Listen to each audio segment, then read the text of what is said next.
इस बीच आपको इस मामले में ये भी बता देते हैं कि प्रयागराज में जिस तरह से छात्र जो हैं प्रदर्शन कर रहे हैं, प्रतियोगी छात्र के आंदोलन में अराजकता फैलाने के आरोप में 2 युवकों को जेल भेजा गया है। सिविल लाइन्स थाना पुलिस ने राघवेंद्र यादव और अभिषेक शुक्ला को जेल भेजा है।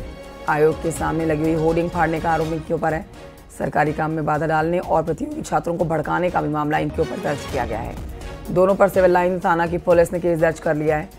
लोक सेवा आयोग चौकी प्रभारी सब इंस्पेक्टर की ओर से केस दर्ज कराया गया है। साथ ही आपको ये भी बताएं कि एक अन्य युवक जिसका नाम शशांक है, वो कैंट थाना पुलिस ने शांति भंग करने के मामले में पहले ही इसके लिए चालान काट दिया गया है।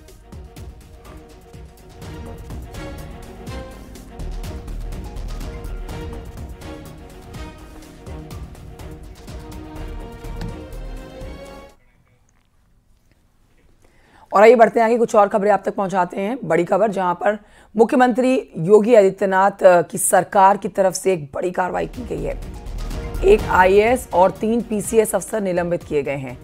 खेत की पैमाइश 6 साल तक लटकाई है इन अधिकारियों ने, इसीलिए इनके खिलाफ ये कार्रवाई हुई है। बीजेपी एमएलए का एक वीडियो भी वायरल हुआ है। निलंबित अफसरों की एमएलए ने शिकायत की थी। लखीमपुर खीरी में तैनाती के दौरान की गई थी लापरवाही।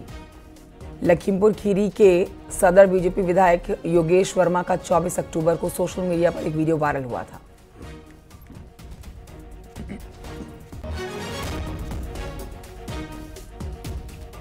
और अब आपको बताएं कि मुख्यमंत्री योगी आदित्यनाथ आज झारखंड के दौरे पर हैं और चुनावी सभाएं करने जा रहे हैं। एक के बाद एक 3 जनसभाएं करेंगे मुख्यमंत्री योगी। बीजेपी के स्टार प्रचारक हैं। स्टार प्रचारक के तौर पर सीएम योगी आज 3 जनसभाएं करने जा रहे हैं और सीएम योगी की जो पहली जनसभा होगी वो धनबाद में होगी। इसके आगे फिर निरसा में जनसभा होनी है। यहाँ पर बीजेपी के उम्मीदवार के लिए वोट मांगे जाने हैं। अपर्णा सेन गुप्ता यहाँ से बीजेपी के उम्मीदवार हैं। दूसरी जनसभा बोकारो में होगी, जहाँ पर सीएम योगी बोकारो विधानसभा क्षेत्र के बीजेपी उम्मीदवार बिरंची नारायण के लिए समर्थन मांगेंगे। और तीसरी जनसभा बेरमो विधानसभा क्षेत्र में होगी।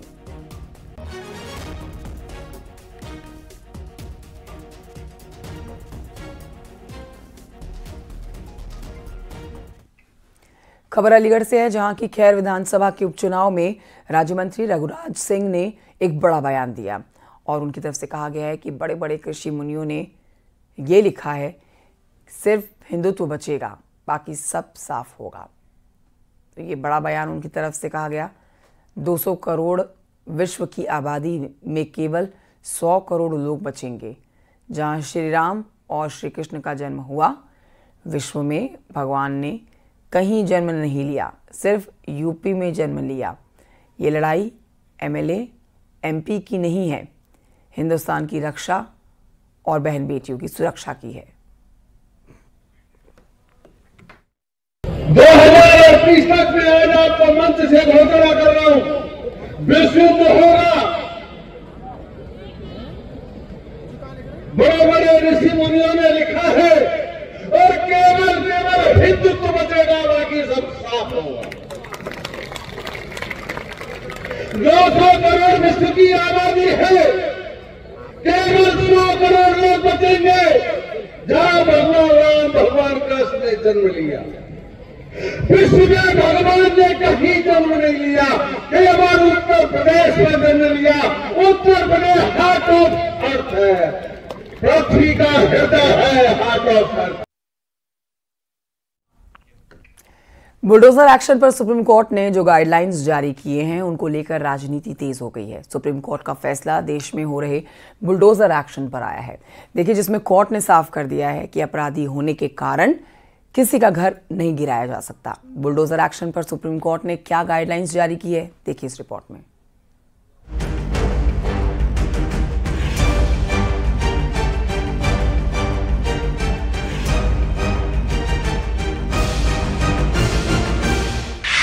बुलडोजर एक्शन पर सुप्रीम कोर्ट ने लक्ष्मण रेखा खींच दी है। सुप्रीम कोर्ट ने एक बड़ा फैसला सुनाते हुए कहा कि बुलडोजर से की जा रही कार्रवाई असंवैधानिक है। किसी व्यक्ति का घर केवल इसलिए नहीं गिराया जा सकता है कि उस पर कोई आरोप लगा है।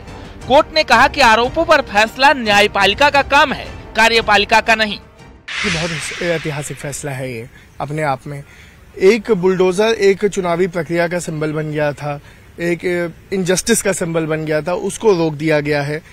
कोर्ट ने शासन को याद दिलाया है कि एक सेपरेशन ऑफ पावर है हमारे संविधान में और न्याय करना, सजा देना, ये अख्तियार सिर्फ और सिर्फ जुडिशरी का है, शासन का नहीं।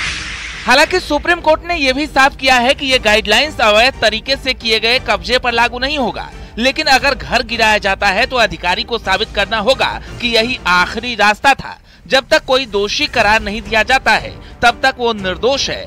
ऐसे में उसका घर गिराना उसके पूरे परिवार को दंडित करना हुआ।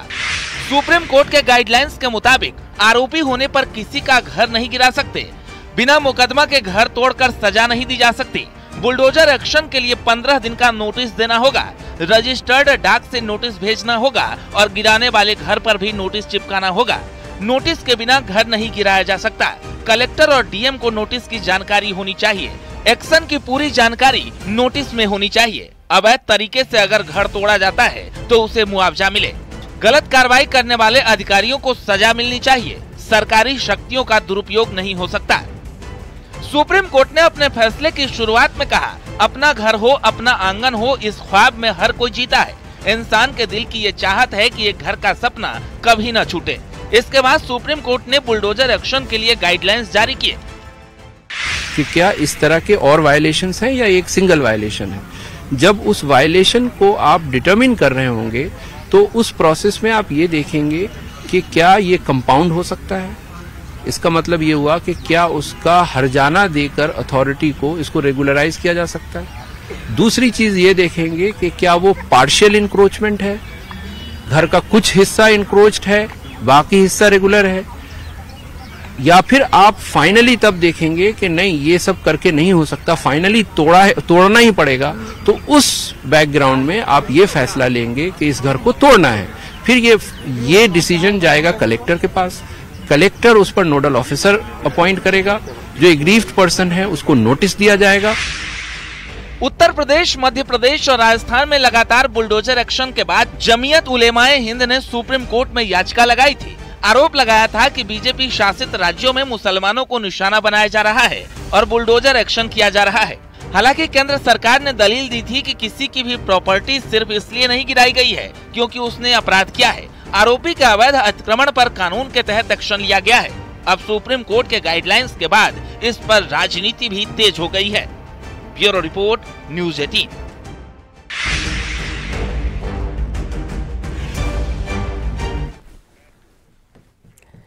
मेरठ से खबर है जहां पर लव जिहाद का मामला सामने आया है। पुलिस ने मुस्लिम लड़के और हिंदू नाबालिग लड़की को बरामद कर लिया है।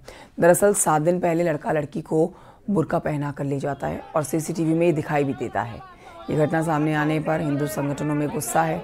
हिंदू संगठन के लोगों ने प्रदर्शन किया है, जिसके बाद पुलिस ने दोनों को मेरठ के रेलवे स्टेशन से बरामद किया।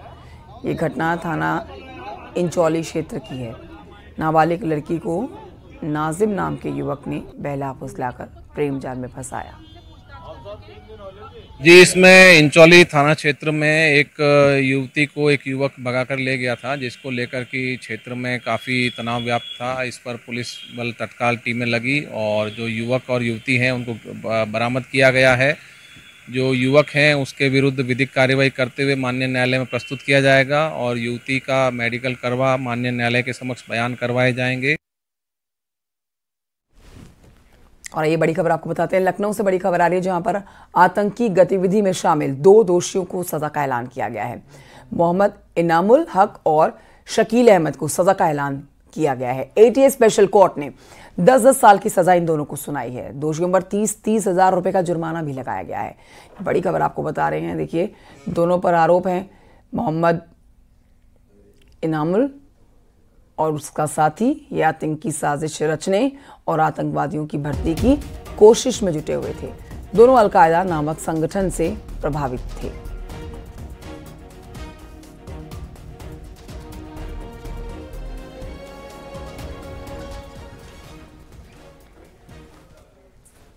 खबर कन्नौज से जहां पर हाई प्रोफाइल नवाब सिंह यादव प्रकरण में आरोपी बुआ की जमानत याचिका खारिज हो गई है। देखिए, गैंगस्टर के मामले में अधिवक्ता ने जमानत याचिका दाखिल की थी। इससे पहले नवाब सिंह के भाई नीलू की जमानत याचिका भी कोर्ट खारिज कर चुका है। कन्नौज में नाबालिग से रेप के आरोप में पूर्व सपा के नेता नवाब सिंह यादव करीब 3 महीने से जेल में बंद हैं। नवाब के साथ ही इस मामले में सह आरोपी बनाई गई पीड़िता की बुआ और नवाब का छोटा भाई साक्ष्यों से छेड़छाड़ के मामले में जेल में बंद हैं। तीनों पर पुलिस ने करीब 1 महीना पहले गैंगस्टर की कार्रवाई की थी। कोर्ट में इस मामले का ट्रायल 19 नवंबर को शुरू होगा। इससे पहले आरोपी बुआ के अधिवक्ता ने गैंगस्टर कोर्ट में जमानत अर्जी डाली थी। नवाब सिंह यादव प्रकरण में पूजा तोमर के ऊपर गैंगस्टर एक्ट की कार्रवाई की गई थी। गैंगस्टर एक्ट के तहत पूजा तोमर की उनके अधिवक्ता द्वारा जमानत डाली गई। आज जमानत पर सुनवाई हुई। जमानत पर विशेष न्यायाधीश श्री नंद कुमार जी द्वारा दोनों पक्षों की बृहद बहस सुनने के बाद पूजा तोमर की जमानत प्रार्थना पत्र खारिज कर दिया। किस मुकदमे में खारिज हुआ है? 31 गैंगस्टर एक्ट के तहत पूजा तोमर की आज जमानत याचिका खारिज की गई। झांसी की खबर जानिए, जहां पर प्रेमनगर थाना क्षेत्र में एक घर में पटाखों में विस्फोट होने से घर की दीवार ढह गई।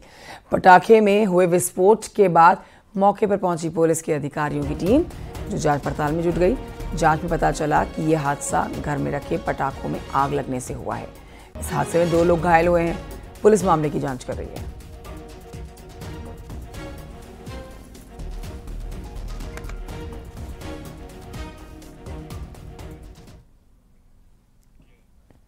और इन्हीं खबरों के साथ वक्त एक छोटे से ब्रेक का है। कहीं मत जाइए, जल्द लौट रहे हैं हेडलाइंस के साथ।